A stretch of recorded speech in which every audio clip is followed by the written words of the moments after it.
Here's a story that may help you better prepare for your future in retirement. So, a husband and wife are traveling through the Arizona desert to a small resort town, and they see a sign that says last stop for gas, 100 miles. And the wife looks at her husband and says, "Sweetheart, we need to stop for gas." The husband looks down at his gas gauge and says, "We got 120 miles till empty. We're fine." And he keeps on driving. Well, his wife is not very happy about this. And they pass another sign that says 80 miles till gas. And her husband looks at the gas gauge and says, "Darling, don't worry. We've got 95 miles till empty. We're going to be fine." They keep driving and pass a sign 50 miles till gas. Again, the husband says, "Sweetheart, we got 62 miles till empty. Stop worrying." 20 miles till gas. Darling, we have 29 miles till empty. Please don't worry."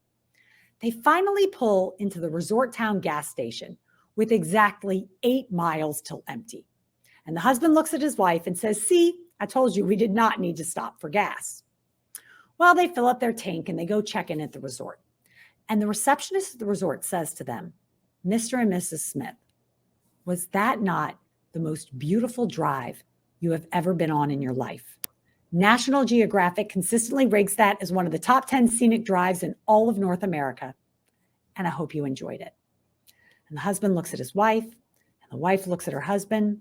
And what did they realize? Had they been looking at the scenery during that drive?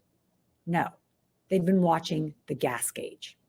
When it comes to retirement, you need an approach that can give you the breathing room to watch the scenery.